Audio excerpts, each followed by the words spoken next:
Alright, so welcome to my multi-category tournament tutorial series.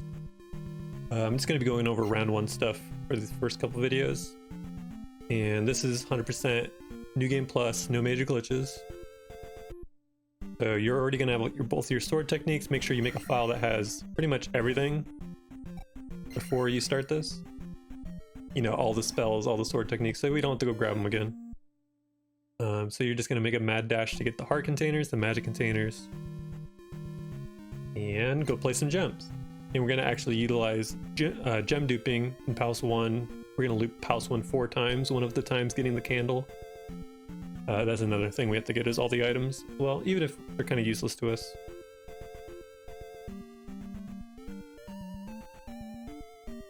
And you'll notice that I selected my jump spell during that magic container Up+A. You don't have to do it there. It can be kind of slow, especially if you're not used to it.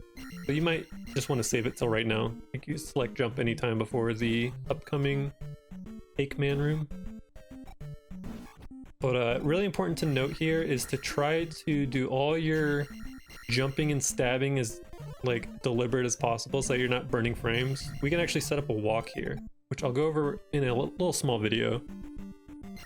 You'll find in the description. But this walk coming out of here is actually the same every time on the first encounters, which is a backspawn. This one we're gonna have to slightly react to based on like our timing on our dodge of the fairy encounter. And then you'll notice there I kind of hesitated on a specific tile, waited for the front spawn, dodged under it. Sometimes that'll be a back spawn as well, in which case you just get a free walk. But I'll show you how to react to these sorts of things in like a little short video in the description. The little videos I'll make for explaining like some things that require a bit more depth will only be like 2 minutes long, so definitely check them out. Not going to waste your time. And if you feel so inclined to just look at those videos and not watch this whole commentated portion of this run, go for it, because I'm just going to go over the things that you could possibly be confused about in the description. But otherwise, I'm just going to speak about every little thing that happens here, but without really pausing too much so that you can get through it quickly. Here I like to throw a early beam just to cover that bot in case it kind of jumps off late. You kind of want to just check the bottom of your screen, see little wiggles, and try to throw your down stab or your beams at them and stuff. If you are like me and you like to press buttons a whole lot, just stab like crazy. You'll probably hit something. This is pretty cool. There's not much to explain other than just watching it and trying to execute it. I have an input viewer, so if there's any confusion on what I did, I took that damage on purpose, actually. We're going to take a death abuse at the hammer because we need to get a magic container after. And you'll get some magic back. You will get out of the hammer room a little quicker by taking a death abuse. So I do set up some damage on purpose. If you're new to this, you're likely taking damage regardless. So you may not want to take intentional damage until you feel like you can get through Death Mountain relatively unscathed. But there's like this room, right? The bots are going to jump down. They're going to hit you. If you're not feeling too confident in getting to the hammer before dying, you know, it's okay to try to dodge as much as possible. But I'm actually using this room for fairy because you got like bats and stuff in the dark. It's hard to see. You have a free fairy spell. If you find a room difficult and you're taking a lot of knockbacks, just use fairy in that room. And I actually run through enemies on purpose to take damage with the fairy too. So I'm only 1.5 bars down, so I'm taking a little bit more. I'm trying to get to about 2 bars before the hammer room. And that bot kind of put me at 2.1, it looked like.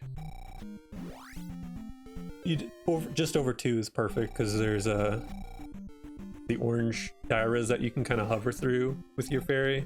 Which, here's the next place to use your fairy spell for damage, is this room.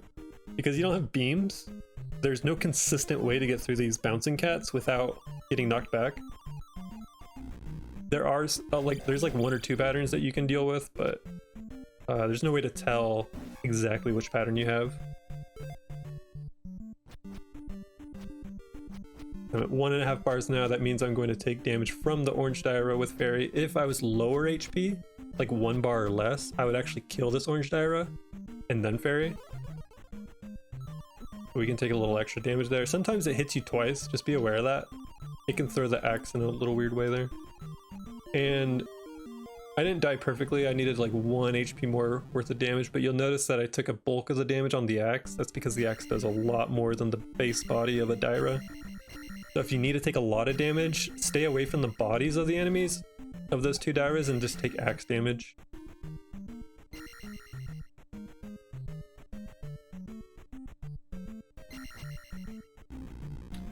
Since we left this orange Diarrhea alive, make sure you use your Fairy in here. And then if you really want to, you can Fairy the next room as well. It's not too hard to get out of here without Fairy. You just gotta remember where that Aikman is right there. Remember to watch the ground for the louder, and then up stab to cover the second Aikman.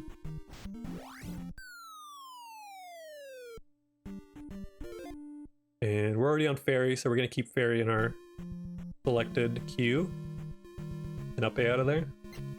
Already got 6 magic containers.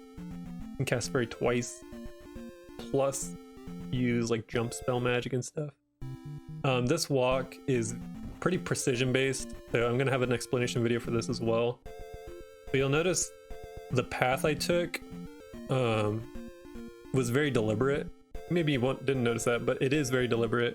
And it's deliberate here as well. I kind of watched where that encounter spawned on me, and then I hesitated on the road, and you can get into this house for free with fairy spawns. If you get fairy spawns at the very end there, that means you did it correctly. Again, I'll go over like 2 minutes in the video in the description. But yeah, that walk can be free every time, as long as you are leaving 2 key spots at the correct time. And here I'm not taking damage. I am going to place the gem in P2. You don't have to. It's barely faster. In fact, for most people it's going to be slower, because if you take like 1 knockback, it's pretty equal to just doing a P1 loop. So I recommend pretty much everyone Up+A at the glove, especially in a race, because it's just going to be more consistent. P1's very easy with down stab. There's just more variables with the bullet hell room and with the bot in the Chewy in the staircase room later. That bot can kind of screw you over. But yeah, I didn't take damage in the first room, even though I was setting up a Death Abuse, because I wanted to have beams for the bot, or the bot lava room with the key. You'll notice if you go back and watch that I covered the first bot jumping it down with a beam. If you are going to Death Abuse in here for whatever crazy reason, you want like half a bar of HP gone before you even enter this room so that you can get an optimal Death Abuse. So if you're about to get hit by a brick, just take the hit from the brick, because it'll set up the Death Abuse. You'll notice I have to take 2 hits here. And if I took any damage before that, it would have died in 1 hit. It would have been a perfect Death Abuse.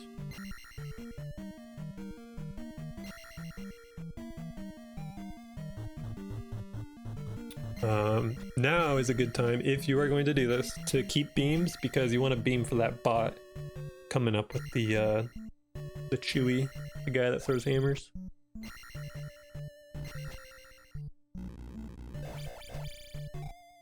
At this point I'm at a 3 count. That's a 4, and the next will be a 5. This is actually kind of important, because now I'm going to kill a skeleton. It's going to have a drop. And what that drop does is it keeps a slot in the bank of like sprite limitations used up, so that second head doesn't shoot bullets at us. If I kill the skeleton and no drop occurs, that head in the middle section of those bullet hell areas will be shooting bullets. And the reason why I want to kill the blue skelly is because it's just faster. Otherwise you have to do like a little turnaround and bounce over the skeleton to get through the bullets properly. By killing it, by just jumping early and down stabbing into it, I do a no-stop movement and can get through a little quicker. That's just a small optimization. Again, not really necessary, and you probably aren't going to be doing any of this. So you're going to be in P1 1 extra time. And if you want to know the time difference, I don't remember the P2 time. I'll time it and figure it out later, but when I timed it like years ago, it was like barely faster to do this without taking any hits. So I probably lost time here overdoing an extra P1 loop because I took the knockback in the bot room. Do we? LOL. And my death piece was a little slow. So yeah, it's 1:59 to do a P1 loop, 1 minute 59 seconds. I probably took like 2 minutes and 1 second with this P2 gem placements. Next thing we're doing is P3. If you want, you can get a heart container here. You could even get it in P2 if you really wanted to before P2. But that heart container that's just up to the north in that cave, you can get it anytime. I don't get it now because I want to keep my 4 bars of health for a while so that I can get faster death pieces, because we are going to place the gem P3. The P3 gem is pretty fast. It's like 1:30 or something. It's a bit faster than doing a P1 loop. Obviously there's some variable timing to your Rebonet kill. You know, in P2 you're going to kill Helmet Head the same speed every time. This one can have a little bit of a slower fight. This walk as well, that whole walk I did, I'll make a little video about that as well, because you'll notice I didn't get an encounter going to the drop down in the graveyard. That's all very deliberate as well. And even if you don't get that exact encounter I had, if you take the same pathing that I take, you can react and still dodge encounters that you would have to like maybe do a slink or whatever. There's one pattern where the encounter happens in front of you and you just take it, but you take it on the road, so it's not a big deal. And you still don't have to walk into King's Tomb after that. You can walk straight down to the drop down area and the encounters move out of your way. Every pattern is good as long as you get the proper break on the boulder, which is another thing I'll explain in the video. You'll notice people that hesitate at that boulder and break it at a certain time. That's because we're listening for an audio cue in the music.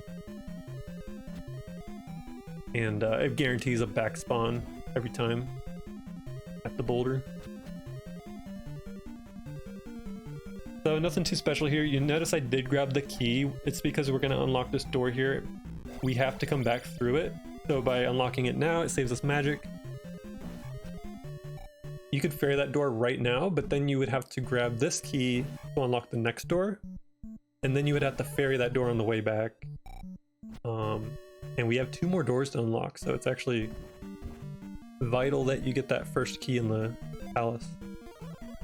You'll notice that I don't kill this. I drag it down with me. I'll do a little explanation on this too. Just so that I can show it over and over. But you can drag those red Keys with you by jumping and ferrying.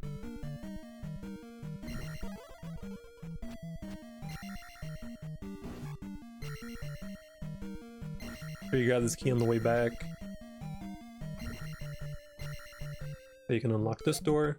And then we're going to use ferry twice for the next 2 doors.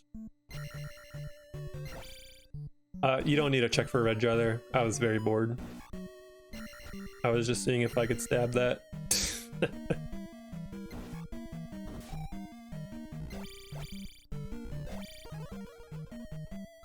Oh right, yeah, we grabbed. You don't have to grab that key. Actually, the key I said you had to grab just earlier. You could cast ferry twice to get through these doors. But you might as well grab it because it saves you magic in case you want to cast shield on this boss or something. If you need the shield. You are life 8, so that's why I do it, is for the... I grabbed the key because of the magic, I think. Just a habit.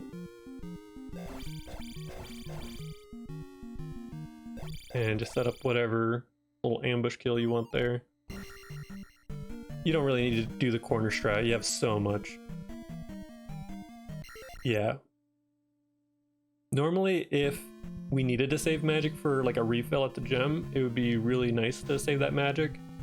The only gems that we are going to be waiting for the XP or the refill on are P1 and P5. So keep that in mind when you're doing those palaces, that you know, don't waste magic before it if you don't need to, because your refill will be faster. So here is a back spawn guaranteed at the raft. So what that break at the boulder does is it also sets up a back spawn here. This third back spawn isn't 100% always going to happen. You can tell if you got the back spawn based on previous encounter movement, but I always set it for a dodge regardless. Just because I'm usually not paying attention to what those encounters do. Yeah, you're doing your standard like 8K walk right here. I'm doing a fairy feat here, and I'll explain fairy feat in a video as well. This one is not necessary. In fact, no fairy feat in this category is necessary, but if you can nail that pretty fast, it does save a little bit of walking time in the maze. And we have enough magic to cast fairy on the item to kill the animation, and then we're full magic again. So that fairy feat is free in terms of like resource management, but it's kind of like, you know, low risk, low reward. I did miss a fairy feat here. You can try for a second one, but now I'm going to need a red jar refill. So if you do nail all your fairy feet here, you won't need this red jar coming up, because we do need fairy to get through the next door, which is to the boots. There's too many out of the way keys. I want to go after them. There's nothing really on your path here. You'd have to go to the left. Get it. The quickest one. But luckily I got a red jar first try, so I didn't waste that much time. And yeah, we're just gonna get the boots. That's it.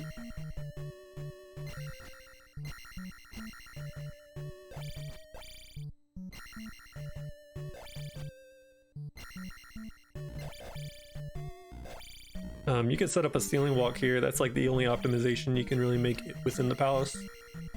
You'll notice where I jump, I hold the A button the whole time. And just hold forward. I did miss it, but you'll notice I was only like a pixel to the left. So you just gotta find the sweet spot. You're pretty much leaving, like, you're jumping right at the crack between the last and second from last breakable parts on the bridge.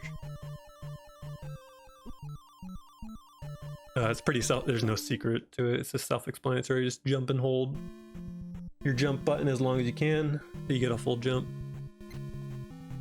And we are skipping P4. The first one I'm skipping. Next thing we're doing is Palace 5. Even though we have Palace 1 to do, and this is because I want to not have the heart container that's after P1. If you start doing P1, like say you want to get the candle early for Death Mountain or something, you can go do your P1s first, but you have to do all of your P1 reps, all your gem dupes right at the start, because if you grab the candle and then go gem dupe, the palace will turn into brick, so you can't get back in. So that's why I leave Palace 1 for much later, because I'm going to get the candle last on my last gem dupe, which you have to do. No matter what, you're always getting your candle in your last gem dupe of Palace 1. So you could totally route that in before going into Death Mountain if you want to. I'll make a mention of that in the description, since I mentioned it so late into this video. And the reason why you would want to do P1 early is so that you can go get that heart container, and so you can get the candle. It's kind of like safeties, but you have life 8, you also have shield spell. Like, a lot of the early game isn't going to hurt you very much. It's worth just kind of like dealing with it and learning how to deal with enemies in this current state that we're in with downstab early and stuff. It's honestly like pretty easy to pick up. So your first few attempts I can see maybe doing your P1s early, but after that you want to do it later. You want these death abuses to be faster. It is so mind-numbing to just sit there and take damage over and over trying to death abuse.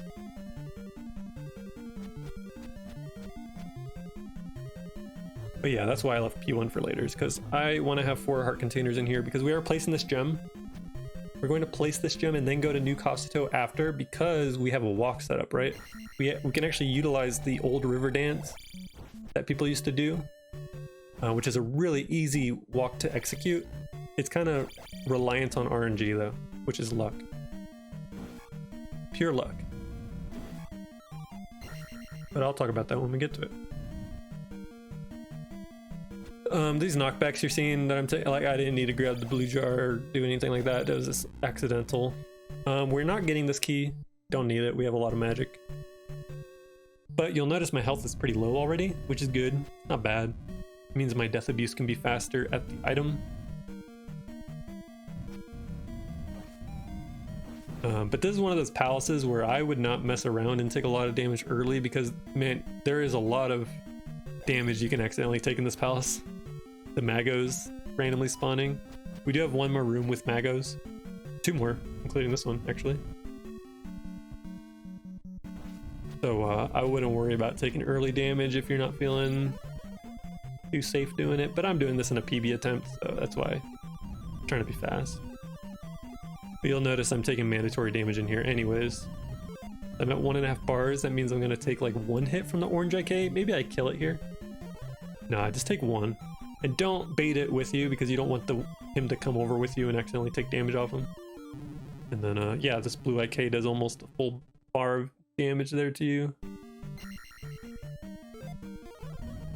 And you'll notice I took the fatal damage off the knife and then grabbed the item. It's a little quicker. It really depends on the situation with where the knife is positioned. Sometimes you still are grabbing the item and then taking the knife hit because that's faster, but I happen to be in a position to take the fatal damage earlier than the item grab. You just gotta feel those out. Like, there's no exact pattern that you'll ever see there. Gotta kind of feel it.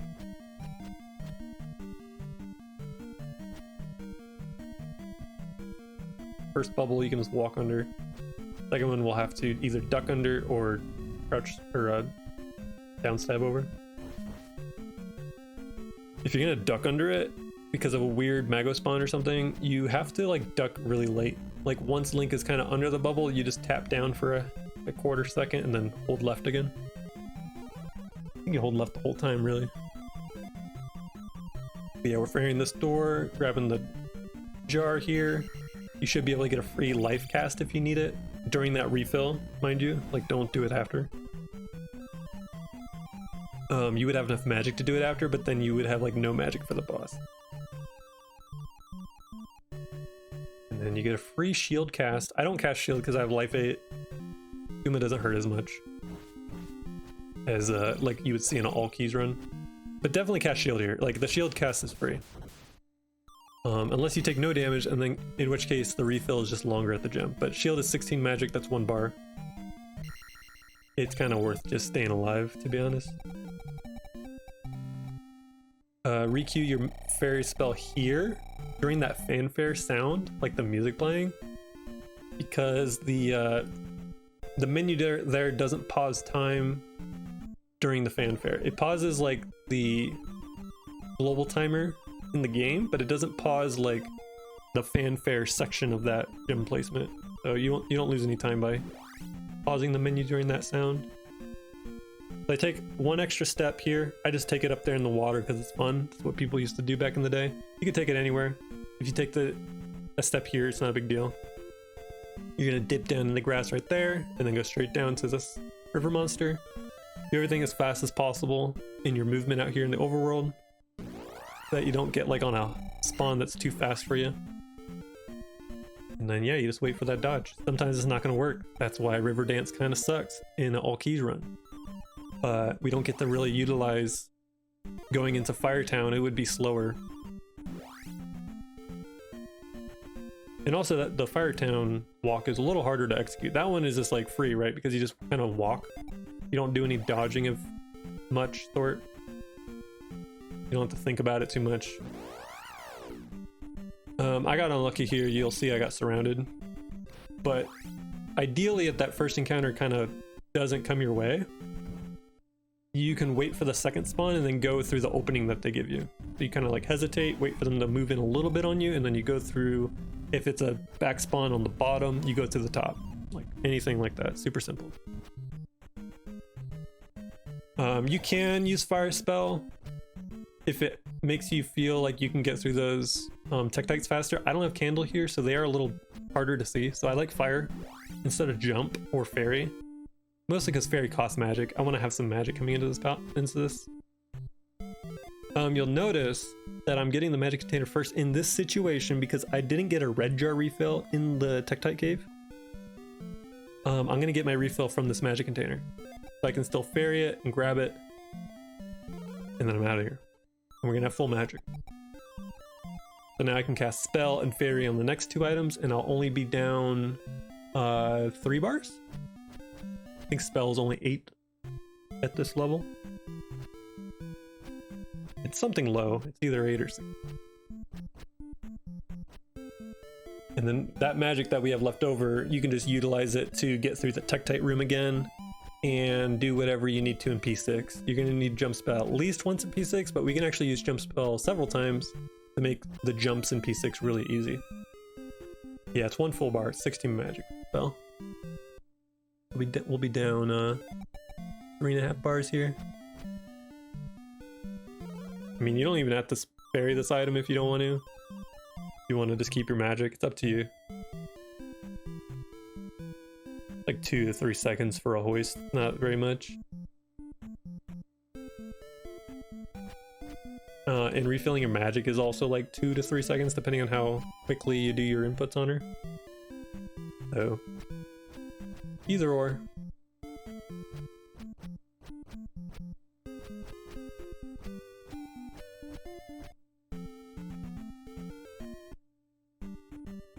So what I'm going to do is use fairy on the next room because I have a walk setup, which I have a video for that I'll post. It's like 5 minutes long, I think. It talks about this walk coming out of here. But I'm going to use fairy to pretty much waste time in here. You'll notice I used the hole on the ground. Like you see how there's like 4 tiles on those holes on the ground? Use 4 tiles to go back and forth, like 4.5 to be safe. And these encounters will home in and then they'll kind of like go away from you. And that part of the walk I'll talk about in another video in the description. Yeah, it takes 2 minutes, 2.45 seconds to do a really fast magic lady talk to.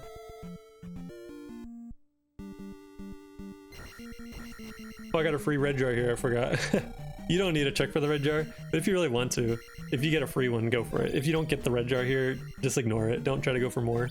You don't need it. But now I get to cast jump in like rooms like this. You don't have to deal with the little whiz robes on the bottom there. You get to cast jump in the next room. After you kill the blue, you don't want to kill this guy with jump spell. It probably kind of screws up how you do it. Since Link will be like jumping a little differently. This jump up is a little annoying, but you know, you didn't fall down the hole, so all good. There's nothing better than a free P6, let me tell you.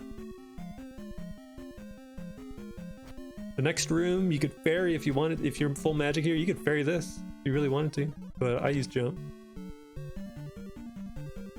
I think I missed something. I think I might have missed my strat where I knock him in the hole. But you'll notice like it's still kind of easy to deal with jump. Cast jump in here, of course.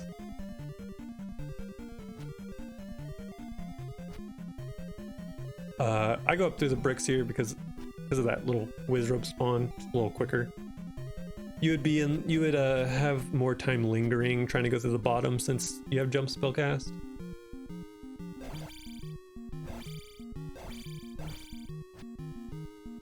Yeah, kill Rebo however you like. Whatever ambush you want to use. And I cast fairy here just so I have fast momentum out of the door unlock. I mean, it takes more time to queue the spell, but you need to queue fairy at some point. Ideally, you'd probably unlock the door, grab the item, and then queue fairy during the item grab. But I think if you do it the way I did it, it's just easier inputs. You're not gonna lose less time if you mess up, because it's harder to mess up. And now we're doing P1 loops. Again, if you skipped P2, if you just got the glove in P2 and Up+A, you'll do 4 gems in Palace 1. That means we'll do P1 3 times fast. And then on the 4th P1 re-entry, we're gonna go get the candle, and then we're gonna place the gem and then actually go through the whole XP ticking and everything, and then we're gonna go get the last heart container that's in the west here. After that, actually there's two more in the west we gotta get. Those are the last 2. The one near P2 and then this one over here. So this, I'm gonna let you see what I do for the first, and then I'm gonna kind of zoom through the video.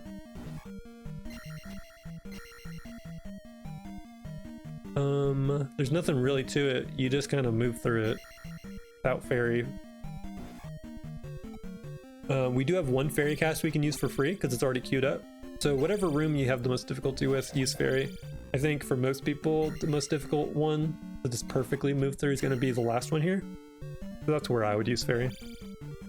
You'll notice the way I bounce on these skellies is this no stop movement. Use the fairy here because we have to kill this Guma otherwise. And you just go through. Damage doesn't matter. Obviously these enemies are not doing much damage to us. I missed my double hit here. Don't worry about doing a double hit. Do two hits on Horsehead. And then you're good.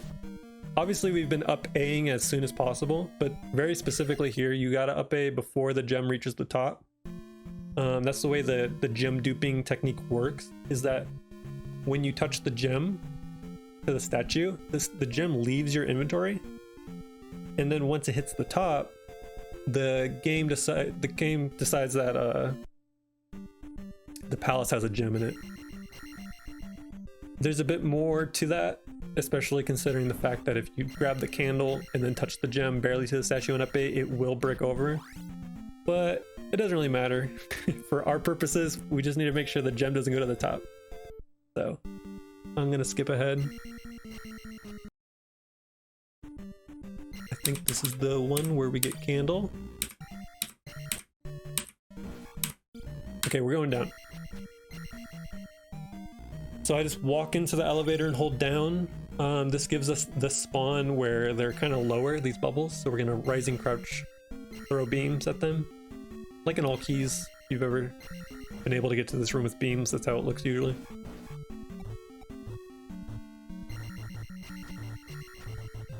We actually have so much HP right now that we cannot utilize a death abuse. So just come in here, get the candle with fairy, and walk out.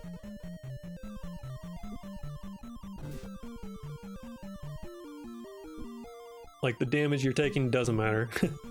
I'm taking like intentional damage and I'm like 1.5 bars down. There's nothing really here that can kill you besides lava and water.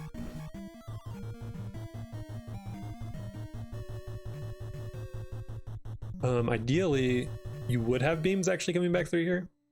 So if you want, kill the Guma, kill the orange IK in that room, and then fairy, because you'll have beams for this room to beam that bubble.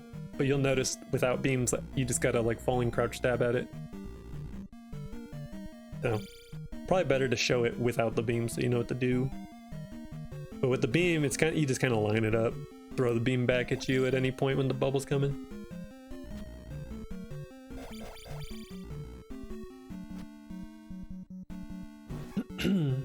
So again, remember you are placing 4 gems here. If you skipped P2, I placed the gem in P2, so I do 1 less loop. It's more fun, I will say. You're grinding attempts of this. I don't think anybody wants to run through P1 4 times, which is what you will do in New Game NMG as well. New Game Plus NMG.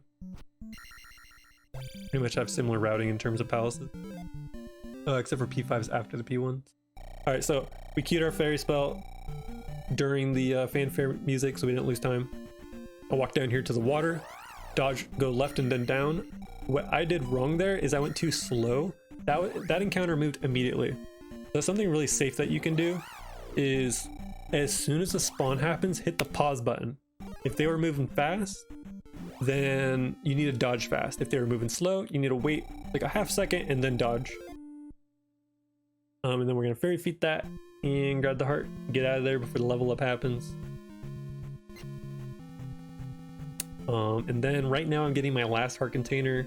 That's right here. You can pretty much get this at any point during the game after you've gotten the hammer. But again, I left it for later so I could have faster death abuses. But yeah, route this in however you want. If you feel like you want more health at any point after Death Mountain.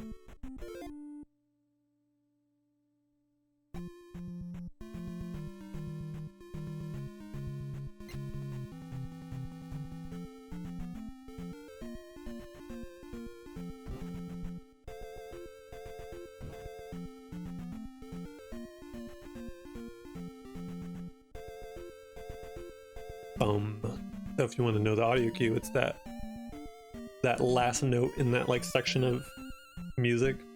Da-da-da-dun, da-da-da-dun, da-da-da-dum. It's always gonna be on that last note that you break the boulder. This walk is pretty specific. I'll go over this in a video too. There's a lot of variables to this walk. I did the slink here a little too late, too slow on it. If I had a fairy feet this, waste magic. We do have 3 fairies we can cast with full MP though, which is really nice. So even though I missed that first one, which is going to be very common by the way, that walk is a little difficult coming to that boulder to precisely get the skip, especially with how many patterns we can see. Thankfully we can fairy feet all 3. If you don't want to use fairy feet, just fairy through those, because we're going to get this red jar after. Sometimes it can despawn if you get like, there's a few reasons why that red jar will despawn, such as getting a large encounter skip, going through that Valley of Death entrance. Stuff like that will despawn the red jar randomly. I don't even think that's consistent that it will despawn it. And yeah, me personally, I'm trying to save magic anywhere I can so that I can just fairy feet every single one of these fixed encounters. You'll notice even with low health, or even without my beams, sorry, I took those Moas a little slow and just killed them with my regular sword without the beams so that I could save the magic for the fairy feet. If you're not utilizing fairy feet, yo, you got spell. You can also just use fairy to get out of those rooms really fast. But yeah, use any of your magic if you're not doing fairy feet to just get through those rooms really fast. You'll notice I didn't even wait for the encounter to come. You know, whether I took the encounter or not didn't matter because I was gonna fairy whatever I got. Wow, I screwed that up. All you gotta do is hold right the entire time and jump and downstab over that Lula's Alphos, and it's pretty free. I just jumped early. You get a free Up+A here. It requeues your whatever spell you were on last. So whatever spell you want next, make sure that's queued during your Up+A. Be a little quicker. If it's awkward for you, don't worry about it. Do your queue later. I think I was on fairy and I just left it on fairy, which is actually not what I want personally. But in a race, you probably should just fairy stuff. Like that first spicy chicken, just fairy over it. You got full lives. You can take a death abuse later in this palace. Not a big deal.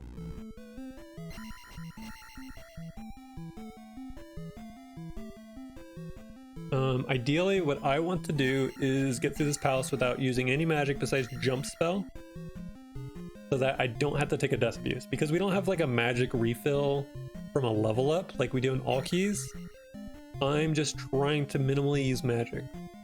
Because I'm life 8, if I do take damage from an enemy, it doesn't do as much as you would see in all keys, which when you're at life 6.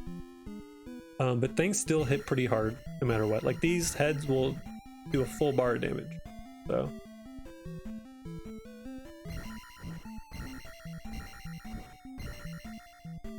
just not gonna see, there's a did 0.9 bar of damage there.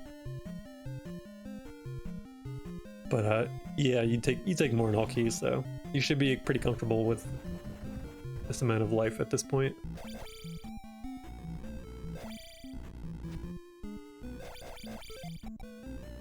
Yeah, Q jump now, even though I should have done it on the Up+A earlier.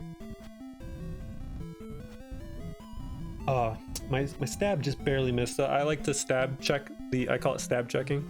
You pretty much stab them so that they aren't moving towards you, the spicy chickens. They're moving a little bit back because sometimes they just kind of push forward into you while you're waiting for them. You want to stab them so that they aren't moving towards you, and then you see if you have space to jump through their flame pattern. If my stab had connected there, it would have been perfect, but I stabbed a little early and he moved towards me. So the spacing was kind of off.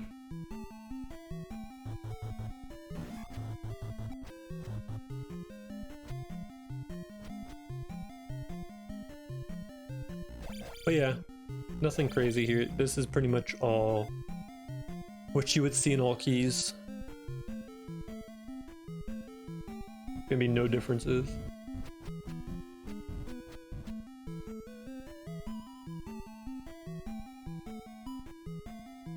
Got really lucky on the spawn there. Yeah, that's like the perfect pattern to get through there without stopping. Messed up the brick though. And if you manage to successfully get through here with only casting jump, you actually have enough to cast shield on both bosses. So this is like the perfect amount of magic right here.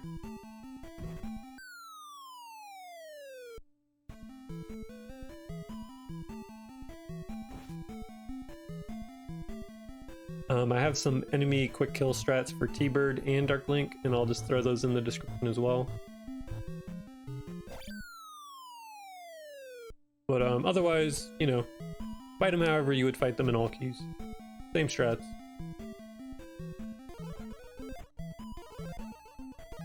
Casting your full suite of spells there. Shield, jump, and reflect. Got the double hits. Oh, I got hit at the very end. That's a little unlucky. I was about to just get the last hit there for the quick kill. But, you know, Flame, she goes into an enraged state after you've done 4 bars of damage to her. So pretty easy to take a random hit there during your flurry. Unlucky. Your spacing could probably, like, your spacing could affect that too. But, you can't really account for spacing, like, what flame pattern you're about to see, because you don't know what you're about to see.